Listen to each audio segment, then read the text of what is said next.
नीचे आती है इंटरनेशनल क्रिकेट से, तो आपके साथ यही होता है। और उसके बाद आप नसीम शाह को भी देखिए, उनकी भी फिटनेस डाउन है, कोई मैच विनिंग परफॉर्मेंसेस नज़र नहीं आ रही हैं। अगर को इन लोगों की अपनी इज्जत तो है नहीं, ये दूसरों की इज्जत का बेड़ा गर्क कर देते हैं। पाकिस्तान और इंग्लैंड के दरमियान दूसरा टेस्ट मंगल को मुल्तान में शुरू होगा। दूसरे टेस्ट के लिए पाकिस्तान की स्क्वाड में मुतादिद तब्दीलियां मुतवक्के हैं। तफसील जानेंगे सुहेल इमरान से। सुहेल बताइए, उस तरह का डिलीवर नहीं कर पा रहे। 9 टेस्ट मैच यार, 9 टेस्ट मैच। तो आप कोई बोलेगा कि ज्यादती होगी या बाबर के साथ एक्सटेंडेड रोप मिलना चाहिए था, ऐसा है वैसा है, देखे ना भाई हमारी पहले कौन सी कोई हमारी बात सुन के ड्रॉप करते हैं, या फैसला इनका ही है। लेकिन बाबर आजम, शाहीन अफरीदी, नसीम शाह को टेस्ट से ड्रॉप कर दिया गया है। कप्तान शान मसूद, सऊद शकील, अब्दुल्ला शफीक, आमिर जमाल स्क्वाड में शामिल हैं। इंग्लैंड बाबर आजम को पाकिस्तान क्रिकेट बोर्ड ने टीम से ड्रॉप किया तो ओपनिंग बैट्समैन फखर जमान आ गए उनकी सपोर्ट करने और ट्वीट कर दी एक्स के ऊपर उन्होंने। पहले तो सब जानते ही हैं कि भाई आराम नाम की कोई चीज टेस्ट क्रिकेट में नहीं होती, खासतौर से उस टीम की जो इस वक्त पायदान में सबसे नीचे है, अपने घर पर ही लगातार हार रही है। बड़ी खबर है, साबिक कप्तान बाबर आजम को टेस्ट स्क्वाड से रिलीज कर दिया गया है। बाबर आजम को स्क्वाड से भी बाहर कर दिया गया है। जरा ये बता रहे हैं। सरफराज अहमद के हवाले से भी आपको बताते चलें कि सरफराज अहमद की भी टेस्ट स्क्वाड से छुट्टी हो गई है। Welcome back. सबसे पहले बात करेंगे इंग्लैंड के खिलाफ दूसरा टेस्ट कमेटी में तब्दीलियों का इम्कान। Out of form Babar Azam को आराम देने की तजवीज, एक सीनियर बॉलर को ड्रॉप किए जाने का इम्कान। सिलेक्शन कमेटी और टीम मैनेजमेंट में खिलाड़ियों के चुनाव के मामले पर इख्तलाफ सामने आया है। Hello friends, welcome to my YouTube channel. Please do like and subscribe. As we all know, Babar, Shaheen Afridi, Naseem Shah को पाकिस्तानी टीम ने ड्रॉप कर दिया है। बहुत दिनों से ये सीनियर खिलाड़ियों की परफॉर्मेंस अच्छी नहीं रही है, but after the humiliating defeat to England, selection committee ने टफ डिसीजन लेने का फैसला किया है। वीडियो काफी इंटरेस्टिंग होने वाली है। आइए पूरा रिएक्शन देखते हैं पाकिस्तानी मीडिया का। Babar Azam, Shaheen Shah Afridi, Naseem Shah dropped from Pakistan cricket team. उनकी जगह पे कामरान गुलाम, हसीबुल्लाह, मोहम्मद अली वापस आए हैं टीम के अंदर। आई थिंक एक ज़बरदस्त डिसीजन है और कहीं ना कहीं होश के नाखून लिए हैं सिलेक्टर्स ने। नई सिलेक्शन कमेटी आई है, उन्होंने ये ब्रेव डिसीजंस लिए हैं। आई थिंक ये ऑन द कार्ड्स थे। और फिर थोड़ा सा कसूरवार मैं यहाँ पीसीबी को भी बोलूँगा कि आपने उनको कप्तानी में डाल दिया, ग्रुपिंग्स में वो मुलविस हो गए। सोशल मीडिया की चीज़ें, जो टाइम उन्होंने अपनी क्रिकेट को इम्प्रूव करने के लिए लगाना था, वो सारा उन्होंने इधर उधर लगाया, और जिसकी वजह से उनका फोकस बैटिंग से हट के दूसरी चीज़ों में चला गया। मैं आपको बताता हूँ तरीक़ेकार क्या होना चाहिए। मैंने ये जितनी भी आपसे बात की है, इसका मतलब मेरा ये नहीं है कि बाबर आजम को आपने क्यों टीम से निकाला है। मेरा मतलब ये है कि तरीक़ेकार क्या होना चाहिए, जिस तरह और कंट्रीज़ में होता है। आपने देखा है ना कि ये सिलसिला हमारे मुल्क में कब से चलता हुआ आ रहा है। हमारा कोई भी कप्तान बनता है, आप उसको जलील करके निकालते हैं। हमारा कोई भी सिलेक्टर, कोई भी कोच, जो भी होता, हम उसको जलील करके निकालते हैं। ठीक है, कोई भी पाकिस्तान का कप्तान, एक कप्तान मुझे बता दो सिवाय इमरान खान के 92 का वर्ल्ड कप जीते और उन्होंने रिज़ाइन किया, उसके अलावा मुझे कोई सा भी एक कप्तान बता दो जिसने अपनी मर्जी से रिज़ाइन किया हो, या जिसने बोला नहीं यार मैं कप्तानी नहीं करना चाहता। हर किसी को जलील करके धक्के दे के निकाला गया। किसी आम प्लेयर को ठग करके निकाल दो और जिसका नाम है उसको भी ठग करके निकाल दो, ऐसा नहीं होता है। क्योंकि वो बंदा जिस लेवल पे चला जाता है उसको फिर रिस्पेक्ट चाहिए होती है। वो ऐसी अरे गैरे फैसलों से वो खुश नहीं होता। ये एक नेचुरल सी चीज़ है। तो अगर अभी उसको हटाया गया है तो अभी भी कोई ना कोई सिलेक्शन कमेटी, मैं सिलेक्शन कमेटी में से 2 बंदों को मानता हूँ, ठीक है, मैं उसके अलावा किसी को घास भी नहीं डालता। मैं सिर्फ आकिब जावेद और अजहर अली की बात कर रहा हूँ, मैं किसी और की बात ही नहीं कर रहा, ना मैं किसी और की बात सुन, क्योंकि ये डंडों पर्चियों पे आए हुए, इनका कोई सर पैर नहीं। अभी भी सिलेक्शन कमेटी के साथ वो बैठा होगा, अगर बैठा है, कोई बात हुई होगी दोनों तरफ से, बाबर की और सिलेक्शन कमेटी की तरफ से कोई ना कोई ऐसी अंडरस्टैंडिंग, ऐसी पॉजिटिव चीज़ आई होगी ना जिसकी वजह से दोनों कंफर्टेबल हैं। वरना ऐसा कभी नहीं हो सकता। अगर बाबर आजम ना बैठना चाहे और सिलेक्शन कमेटी जबरदस्ती बिठाना चाहे, जो अजहर अली और आकिब जावेद दोबारा जबरदस्ती अगर उसको बिठाना चाहे तो बिठा तो देंगे अगर वो नहीं मानेगा, लेकिन दोनों तरफ से नाराजगियां रहेंगी, दोनों तरफ से कंफर्टेबल नहीं रहेंगे। क्या तब्दीलियां मुतवक्के हैं और बाबर आजम से मुतालिक क्या अपडेट है? ये सब भी कुछ देर पहले पाकिस्तान और इंग्लैंड की टीमें मुल्तान स्टेडियम पहुंची हैं प्रैक्टिस सेशन के लिए, और हैरान कन तौर पर अभी भी पाकिस्तान का जो टेस्ट स्क्वाड है जो दूसरे टेस्ट के लिए है उसकी अनाउंसमेंट अभी जब मेरी बात हो रही है उस वक्त तक अनाउंसमेंट नहीं हुई।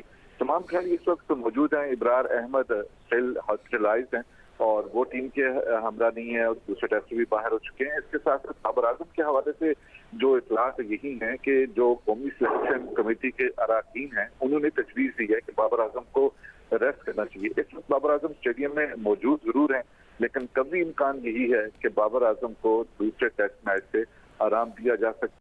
मैं कोई बहुत सरप्राइज्ड नहीं हूं कि ये जो वहां से खबर आ रही है, क्योंकि पाकिस्तान की हिस्ट्री की गंदी से गंदी तरीन किस्म के जो रिकॉर्ड्स बन रहे हैं, तो ये जो सुपरस्टार्स या सो कॉल्ड सुपरस्टार्स है इनकी मौजूदगी में बन रही हैं, तो इनकी एब्सेंस में भी कोई क्या क़यामत आ जाएगी। फॉर एग्जाम्पल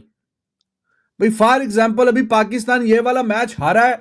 150 साल की टेस्ट की हिस्ट्री की बदतरीन ये है वो शिकस्त है। कोई जिंदगी में जब से टेस्ट क्रिकेट शुरू हो रही है कोई टीम 550 के ऊपर रन करके एक इनिंग से कभी नहीं हारी। तो जब इनकी मौजूदगी में इस तरह की परफॉर्मेंसेस आ रही हैं तो कोई और जो इनको रिप्लेस करेगा तो कौन सी कोई इतनी इससे बढ़ के और क्या शर्मिंदगी वाली परफॉर्मेंस आ जाएगी, है कि नहीं? कॉमन सेंस वाली बात है। इंग्लैंड के खिलाफ दूसरे टेस्ट के लिए पाकिस्तान टीम के स्क्वाड का ऐलान। बाबर आजम, शाहीन अफरीदी, नसीम शाह को टेस्ट से ड्रॉप कर दिया गया है। कप्तान शान मसूद, सऊद शकील, अब्दुल्ला शफीक, आमिर जमाल स्क्वाड में शामिल हैं। इंग्लैंड के खिलाफ दूसरे टेस्ट के लिए पाकिस्तान टीम के स्क्वाड का ऐलान किया गया है। इसी पर बात करने के लिए हमारे साथ मौजूद है नुमाइंदा खुसूसी बराए खेल शाहिद हाशमी। शाहिद साहब, इंग्लैंड के खिलाफ दूसरे टेस्ट के लिए पाकिस्तानी टीम के स्क्वाड का ऐलान किया गया है, इस बारे में बताइएगा। अभी ऐलान नहीं हुआ, ऐलान थोड़ी देर में मुतवक्के है, लेकिन जरा ये बता रहे हैं कि बाबर आजम, शाहीन शाह अफरीदी और नसीम शाह इस टेस्ट मैच में शामिल नहीं होंगे। और करियर में पहली दफा ऐसा हुआ है कि बाबर आजम ड्रॉप होंगे। बांग्लादेश के खिलाफ भी शाहीन शाह अफरीदी और नसीम शाह को आराम का मौका दिया गया था। दोनों इस मैच में बहुत ही खराब विकेट का सामना इन दोनों बॉलर्स को, शाहीन शाह अफरीदी और नसीम शाह को करना पड़ा, जिस पर उनकी फिटनेस और उनकी कारकर्दगी भी इतनी अच्छी नहीं रही, जिसकी वजह से आराम देने का फैसला किया गया है। कहते हैं मुश्किल वक्त इसलिए भी ज़रूरी होता है कि वो बताता है कि आपका दोस्त कौन है। बाबर आजम को पाकिस्तान क्रिकेट बोर्ड ने टीम से ड्रॉप किया तो ओपनिंग बैट्समैन फ़खर जमान आ गए उनकी सपोर्ट करने और ट्वीट कर दी एक्स के ऊपर उन्होंने। फ़खर जमान मैं थोड़ा सा बैकग्राउंड बता दूं, फ़खर जमान वो क्रिकेटर हैं जो एक तरह से उम्मीदवार भी हैं पाकिस्तान वनडे या T20 की कप्तानी के, क्योंकि बाबर आजम इस वक्त कप्तान नहीं है। फ़खर जमान पठान है। ये बात मैं इसलिए कर रहा हूँ कि बहुत से लोग बात करते हैं कि पठानों का ग्रुप अलग है, पंजाबी क्रिकेटर्स का ग्रुप अलग है। तो फ़खर जमान एक पठान क्रिकेटर हैं, वो सपोर्ट कर रहे हैं बाबर आजम की। हालांकि शाहीन को भी ड्रॉप किया, नसीम को भी ड्रॉप किया, दोनों पठान हैं। उनका उस ट्वीट के अंदर जिक्र तक नहीं है, सिर्फ बाबर आजम की सपोर्ट की उन्होंने। मैं ये नहीं कह रहा कि उनकी सपोर्ट। आज की क्रिकेट की सबसे बड़ी खबर है, बाबर आजम को ड्रॉप कर दिया गया है। पाकिस्तान के नई सिलेक्शन कमेटी कहती है कि जी बाबर को आराम दिया गया है, नसीम शाह को आराम दिया गया है, शाहीन शाह अफरीदी को आराम दिया गया है। पहले तो सब जानते ही हैं कि भाई आराम नाम की कोई चीज टेस्ट क्रिकेट में नहीं होती, खासतौर से उस टीम की जो इस वक्त पायदान में सबसे नीचे है, अपने घर पर ही लगातार हार रही है। अब सवाल यह है कि क्या बाबर को ड्रॉप करना चाहिए था? शायद बाबर के रन्स नहीं है, यह हकीकत है।